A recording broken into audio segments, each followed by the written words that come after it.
Hello there, welcome back to my channel. My name is Risha Das and I work in Assam Gramin Vikas bank. तो आज का video है about my strategy that I followed during my preparation stage.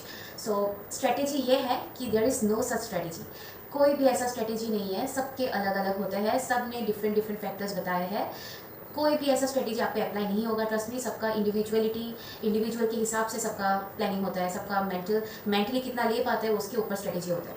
So strategy कुछ भी नहीं है, मगर हाँ, there is 5 rules that you have to follow. 5 rule आप सीरियसली और मन लगा के मानोगे, देन आपको डेफिनेटली सिलेक्शन मिलेगी, ट्रस्ट मी। 6 महीने प्रिपरेशन करके आप रिलीजियसली वो मान के चलो ये 5 रूल्स, और आपको सिलेक्शन ज़रूर ज़रूर ज़रूर मिल जाएगा, trust me. So I'm starting now. The first thing is consistency. The most toughest thing in the whole world. सबसे टफ चीज़ है वो है कंसिस्टेंट रहना। अब कंसिस्टेंसी ऐसा है कि देखो, मैं बहुत एवरेज स्टूडेंट हूँ, हाँ एवरेज फील्ड की स्टूडेंट हूँ। मुझे इतना अच्छा पढ़ाई में मैं उतनी भी एकदम हाई स्कोर कभी नहीं थी। ओके, एक जगह फोकस करना इज़ अ टफ थिंग, तो वो मुझसे बेहतर कोई नहीं जान सकता है। लेकिन यू हैव टू कम्प्लीटली, मतलब अपने आप को कंसिस्टेंटली आपको पुश करना पड़ेगा कि हो जाएगा, करना पड़ेगा, करना होगा, you have to do it. ऐसे लेके फोर्स करने से ही तब आपको कंसिस्टेंसी मिलेगी। और कंसिस्टेंसी के बिना selection I don't think possible है। तो आपको डेली एवरी डे आपको मैथ्स प्रैक्टिस करनी है, एवरी डे आपको आर्टिकल्स पढ़नी है, एवरी डे आपको रीजनिंग के पजल्स प्रैक्टिस करना है, एवरी डे आपका जीए एकदम अप टू डेट होना होगा। मतलब आंख बंद करके आपको रोज पढ़ना पड़ेगा। मतलब एक दिन भी गैप तो आपका लॉस, यू हैव, मतलब वो इतना फील करना पड़ेगा आपको।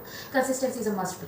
Then second is a mock test. आपको डे 1 से ही मॉक टेस्ट देना है। अगर आप न्यू हो ना, तब भी आपको डे 1 से ही मॉक टेस्ट देना है, because mock test plays a vital role. देखो, सोल्यूशन का क्या है, आप कर लोगे। आपको 4-5 घंटा दे दो तो आप आराम से बैठ के 100 के 100 क्वेश्चंस, 200 के 200 क्वेश्चंस कंप्लीट कर सकते हो। मेन फैक्टर वो होता है टाइमर। जब टाइमर आ जाता है ना, तब अच्छे की छुट्टी हो जाती है सच में। तो इसलिए मैं बोल रही हूँ कि आप मॉक टेस्ट देना स्टार्ट करो, टाइमर लगा के दो। ऐसा नहीं है कि सबमिट कर लो फिर आराम से बैठ के करो, नहीं। आप टाइमर लगा के मॉक टेस्ट दो, तभी आपको कुछ पता लगेगा कि आप कितने पानी में हो और आपको कितना प्रिपरेशन की ज़रूरत है। तो mock test is a must be. मतलब एक दिन भी आपको बंद नहीं करना है, एवरी डे आपको मॉक टेस्ट देना है। The third thing is there is nothing called weak subject and strong subject. ठीक है, ये मिथ है, बहुत बड़ा मिथ है। इसमें वीक सब्जेक्ट करके स्ट्रॉन्ग सब्जेक्ट्स करके कुछ भी नहीं होता है। आपको सब पे इक्वली अटेंशन देना है। और अगर आप स्ट्रॉन्ग सब्जेक्ट के भरोसे एग्जाम देने जाओगे, तो मेरे साथ ऐसा हुआ है कि मैंने इंग्लिश को अपना स्ट्रॉन्ग सब्जेक्ट माना और मैं चली गई, और ऐसा आया था कि इंग्लिश ही मुझे डुबा ले गए। ठीक है, इतना टफ था, हाई लेवल का था।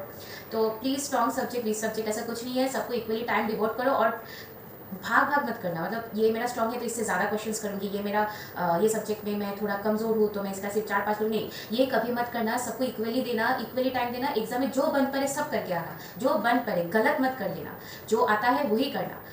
तो मैं वही बोल रही थी कि स्ट्रॉन्ग सब्जेक्ट और वीक सब्जेक्ट करके कुछ भी नहीं होता। सब पे इक्वली आप अटेंशन दो। सब इक्वली टफ है, सब इक्वली ईजी है। ये अगर आप माइंड में लेके आप जाओगे एग्जाम देने, तभी कुछ हो पाएगा, वरना नहीं। ठीक है।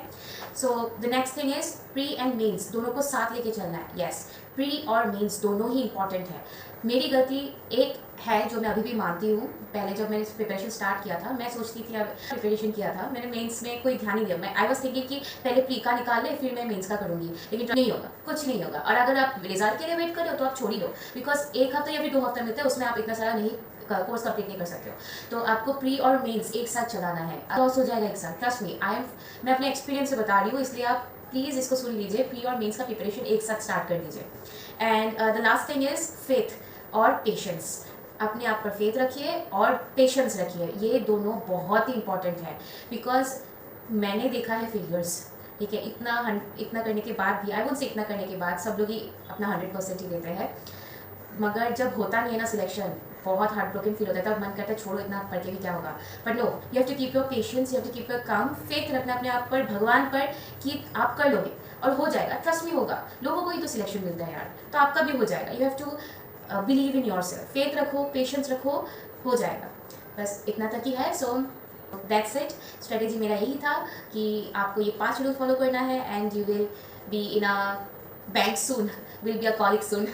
I hope you like this video, and अगर आपको अच्छा लगे तो आप लाइक कर देना, शेयर करना और सब्सक्राइब करना मत भूलिएगा। ठीक है। एक और बात है, so from few days I am sitting on a cash, मैं कैशियर हूँ अपने ब्रांच का। So I have a lot of things to share with you people. अगर आपको मेरा कैशियर की journey, please comment down as your experience as cashier. तो मैं आपके साथ अपना कैशियर बनने की जर्नी मतलब क्या क्या मेरे साथ हुआ है, क्या क्या मैंने फेस किया है, how I started learning dealing with customers और सोशलाइज कैसे हुई हूँ। I share everything on that video, लेकिन आपको पहले कमेंट करना पड़ेगा। And trust me, you will love the video. हाँ, बिकॉज मेरे साथ ऐसे बहुत सारे किस्से हुए हैं, बहुत ऐसा चीज़ हुआ है व्हेन आई फेल्ट एंग्री, ऐसा चीज़ भी हुआ है व्हेन आई फेल्ट अपसेट, लेकिन ऐसा और भी चीज़ है that made me so proud कि yes I came in bank just to hear this things.